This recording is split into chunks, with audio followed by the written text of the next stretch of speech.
Hi, I'm David. And I'm Gail. It's another beautiful day in Japan. For us, it's day 7 of our great trek, and it's a Sunday. That's right. We just finished having a wonderful breakfast at Takamori Kanko Hotel, which is just off to the left here. We stayed there last night, and this is in Aomina. And right behind us, we have the port of Aomina. We just saw several boats heading off with fisher people, I guess, going off for the day. Ones, I think. Recreational ones, yes. Yeah, for the day. And however, we're heading in the opposite direction. We're heading inland towards Ishinomaki. Ishinomaki is a large regional port, so it's going to have a very different vibe than today's, which was more of a resort feel, a lot like home, the shield country of northwestern Ontario, eastern Manitoba. That's right. So anyways, I think we better get going. We've got about 22 kilometers to get to our destination, and we're looking forward to that. We sure are. Yeah. And stay tuned to the end of this video for another Japan 101.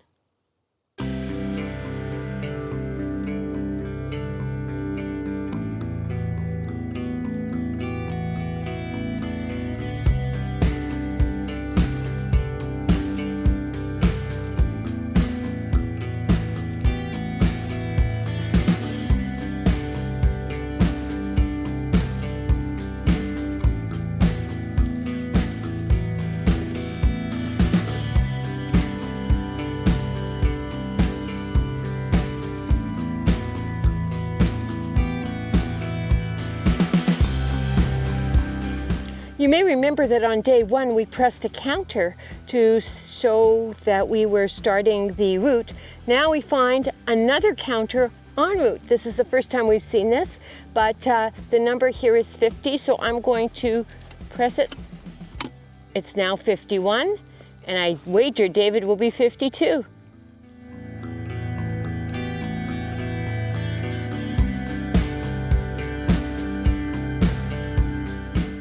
We think this may be our destination for today, Ishinomaki.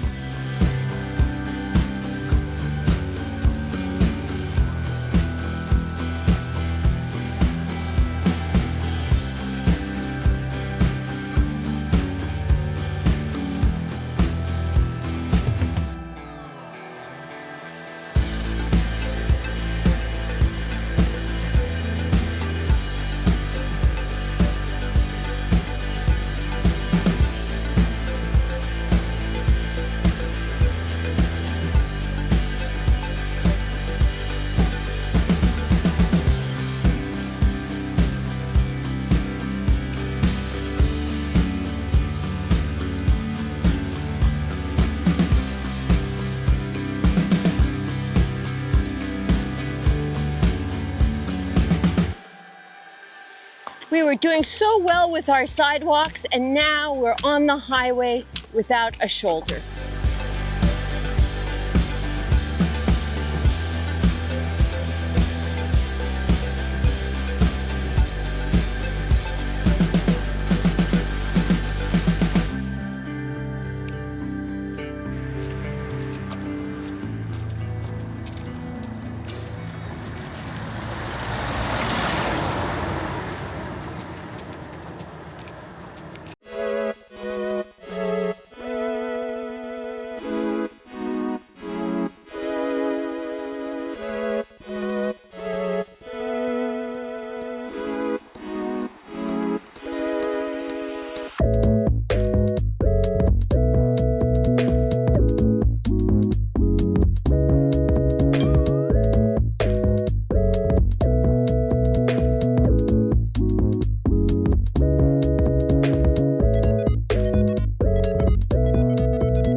About halfway through our walk, we reached a restaurant. It was shown on David's Google Maps. It was a bit difficult to find, and ultimately we did find it. It is in someone's house. It's called Hama, and there was beautiful noodles, kind of Italian-style noodles, and we had it with oyster sauce.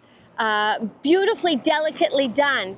The meal included salad and soup and coffee. This man was very much a coffee aficionado, and dessert, which was kind of a blancmange. Well, it was about approximately $16 per person, a bit less than that, and he charged us actually something less than $30. He gave us a reduction. So I don't know why, but maybe because we both had the same thing, but it was a wonderful restaurant. Tiny, tiny. We were the only ones there, and really there was only one table.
I'm standing outside a Japanese love hotel, actually a compound. So the background to these facilities is this.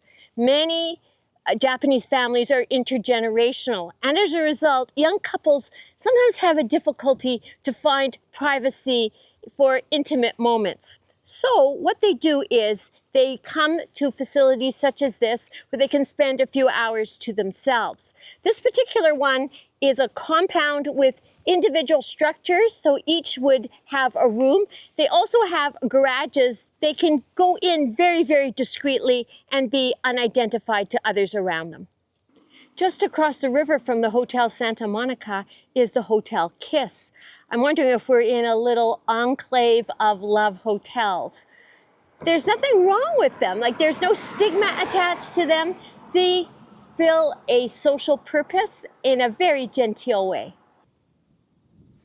And not a block away from the Hotel Kiss is the Hotel Seoul. So a couple has a good choice of a facility for their wanting. And all of these are on the Michinoku Coastal Trail, so imagine the possibilities. Okay, kampai. Kampai. There we go. Nice. Okay, we're in Kikuchi Ryokan in Ishinomaki. We're going to be here for a couple of days, actually, so we're kind of going to enjoy it, I think. Mm-hmm. We're just setting down to our evening meal, which is included as a part of the price. And what do we have here, Gil? What do you? Oh boy, well, we have the soup, as usual. Soup, yeah, the miso soup. And it looks like this one has little bits of eggplant in it, and this sort of bready stuff too. We have another kind of fish here that's been grilled, it looks like, with some peppers in it. Yeah. Some of those nice little Japanese peppers, I think. Yeah, those are very good. And then we have like a gray speckly fish. That's right. I don't know what it is. Yeah, It looks almost manufactured, but it's so beautiful. And then we actually have a piece of beef here, which is quite A nice. burger. That looks burger, really good. Yeah, that's different. With some green beans, carrots, some macaroni salad, which they're particularly keen on. Yes. And a nice little salad as well with a dab of dressing. And then there's a whitefish here. There's a whitefish, with some nice wasabi. And the whitefish is in stripes here, which is kind of interesting. And then there's like a root vegetable, pickled looking thing. How is that? All looking pretty good. Yeah. It is. It was. That's the pickled thing. Yeah, it was a good walk today. I think we ended up being about 23 kilometers, I think, to pretty much through flat, except for the very last. Just as we arrived here, there's a big hill that we had to climb up, and then it goes down. So you wonder. It seems pointless. Yeah. But there is a whole neighborhood on that hill. So it was quite good, I think. Yes. To walk. I found it entertaining because we were so much in urban space. We were on the edges of different communities and ultimately of Ishinomaki. Yeah. And it's interesting always to me to see strip malls and, that's right. different things. Yeah, we're sort of urban fans, and I mean, we like to think that somehow our cities are in North America are kind of crude affairs, especially at the edge with our big box stores and all that. But I think it's a pattern of cities around the world, to tell you the truth, and it's certainly no different here in Japan. But we enjoy that. We enjoy looking at the new cars that they have on display, the odd stores that they have as well. All sorts of things like that. And it's strange because often the names of stores or establishments are in English and they're kind of funny translations like you would not use. And then everything else is in Japanese. That's and so it's not, sometimes a mystery of what they all are. But people seem to be going in and out. So that's right. That's interesting. This particular region all around the city was what was most hard hit by the tsunami. In fact, this ryokan was a historic ryokan that was totally destroyed and has since been rebuilt. That's right. And there's a really nice ryokan, very nicely outfitted, pretty much brand new again, as Gail mentioned. And but it is a Japanese style ryokan, so we have the futons on the floor, but we do have our own bathroom, which is kind of nice to have.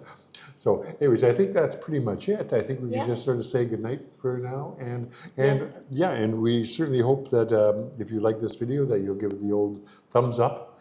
Yes, and if you haven't already, please consider subscribing to our channel. That's right. And as we always mention, we're looking for comments. If you see something unusual as we move through Japan that you'd like explained or like us to follow up on, then let us know, and we'd love to hear, or any experiences that you've had as well, of course. Sure. Yeah, and so with that, I think we'll just say our goodbyes and get down to the main feast, which is eating our dinner here.